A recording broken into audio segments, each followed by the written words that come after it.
Welcome to Breaking News 247 presents.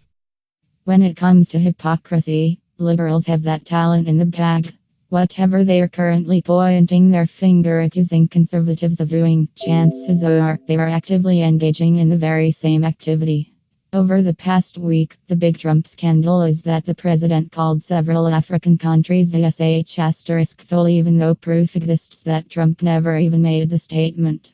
As liberals use this scandal to paint Trump as a bigot, Obama's actual scandal involving Africa is coming under closer scrutiny, as the former president single-handedly transformed Africa into even more of the Shthole than it already was, thanks to the treasonous backroom deal he made with Islamic terrorists while in office. Obama's constant hatred for America was fueled by his radical anti-Semitic and anti-American mentors, where Obama constantly denounced the Constitution as a document stained by this nation's original sin of slavery. Obama used slavery as justification for Black Lives Matter terrorists to massacre white police officers, where we all remember Obama inviting BLM leadership to the White House for kudos and hugs just days after their people massacred 5 Dallas cops. But how ironic is it that after using America's slavery as the basis for his race war, Obama would be the one to single-handedly bring slavery to Africa? After invading the country of Libya to aid the Muslim Brotherhood, blacks are now being sold into slavery once more. Canada Free Press reported. The first black president, who had allied with hate groups such as Black Lives Matter that accused America of genocide, had made possible an actual genocide of black people by his Arab Muslim allies. After Obama invaded Libya to aid the Muslim Brotherhood, black slaves are being sold there once more. Videos show black people being put up for sale for as little as $400 by Arab Libyan Muslim slave traders.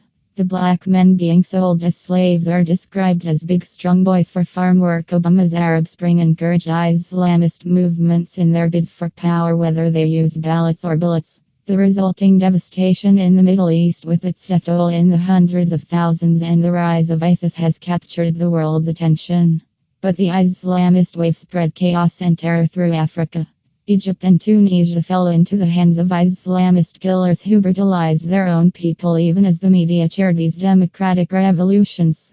Boko Haram allied with ISIS in Nigeria. Obama illegally bombed Libya to aid the Muslim Brotherhood and allied Islamist groups in their bid for power. The regime change operation in Libya had been urged on by Hillary Clinton. The former Secretary of State had been encouraged by her associates to use it as a platform for a presidential run. But the Islamist takeover in Libya made for a bad photo op.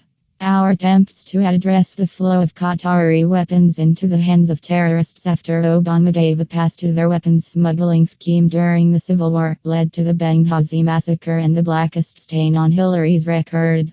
But it didn't stop with Benghazi. Libya tumbled into a second civil war between Islamists and the Libyan government. Despite the media blackout, the violence touched off by Obama's regime change has never really stopped. ISIS has a significant presence in Libya, and until recently had a death grip on parts of Benghazi. And that isn't the worst of it. The Islamist Arab rebels had quickly begun targeting Africans during the civil war in a racist purge. Photos and videos showed beheadings, beatings, and mutilations. The false claims of genocide in Benghazi that Obama had used to justify his invasion became real when his invasion led to the actual ethnic cleansing of Africans in Libya.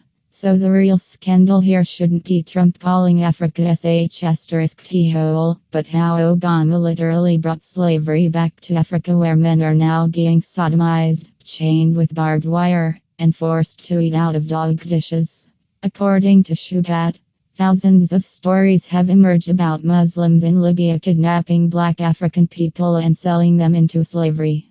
According to a recent report, dozens of men from Nigeria were just freed from slavery, and they have testified that while in captivity they were raped, tied with barbed wire, and forced to drink from toilets while performing brutal labor before they were to be sold as slaves to another owner. Obama's presidency wasn't just a disaster for America but for Africa as well.